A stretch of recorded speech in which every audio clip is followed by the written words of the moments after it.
Vamos falar da falácia do argumentum ad lapidem. Argumentum ad lapidem é o seguinte: quando você não quer discutir o assunto, você chuta uma pedra para cima do assunto e encerra a discussão. Vou dar um exemplo. Ele é meu amigo, não ouvirei uma palavra do que disser contra ele. Isso é um símbolo de lealdade, não de conhecimento.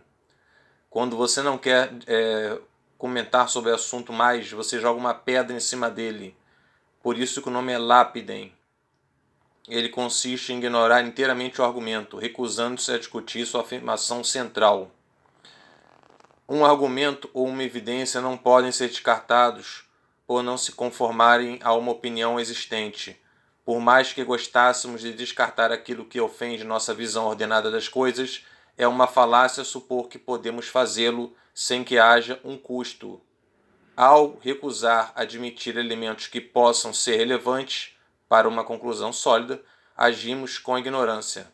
A ignorância é mais confiável que a correção como fonte de felicidade. Mais um exemplo.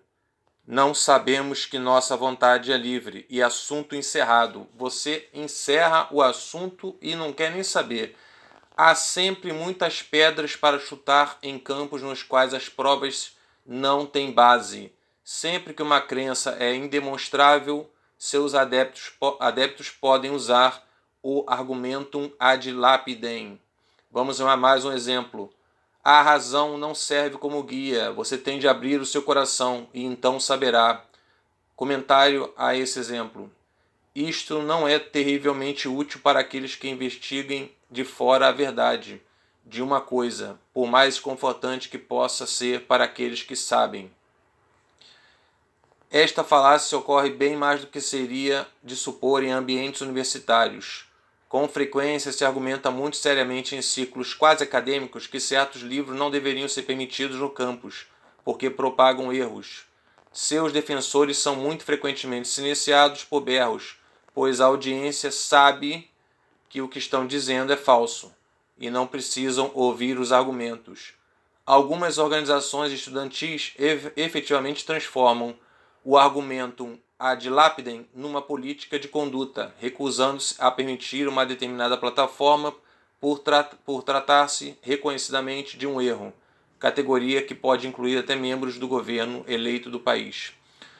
Quando você emprega o argumentum ad lapidem, tem de fazê-lo com a total segurança que sugere que a pessoa que apresentou o fato ou argumento ofensivo passou totalmente dos limites. Quando você percebe que a pessoa passou dos limites, aí sim você pode, seria mais ou menos legítimo você usar o argumentum ad lapidem. Como o juiz que certa vez condenou um júri por ir contra as evidências manifestas. Você deve deixar claro que ele está indo além da razão.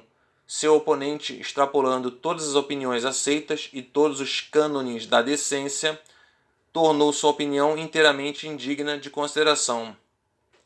Vamos a mais um exemplo. Você diz o seguinte: uma coisa é a liberdade de expressão, mas isto já é abuso. Abuso significa a liberdade que você não aprova. Quando você está no controle da situação, pode se dar ao luxo de ser menos sutil. Abre aspas. Mais um exemplo. Não me importa que horas são, vá para a cama agora mesmo. Fecha aspas. Então o argumentum ad lapidem é aquele em que você chuta uma pedra, joga uma pedra por cima do assunto e não discute o mérito da questão. Você dá a questão por encerrada. É como se fosse um estratagema schopenhaueriano, vamos dizer assim. Esse é o argumentum ad lapidem. Espero ter ficado claro. Se não ficou claro, coloque seu comentário aqui abaixo, que nós procuraremos dirimir a sua dúvida. Um abraço, obrigado pela visita e até a próxima.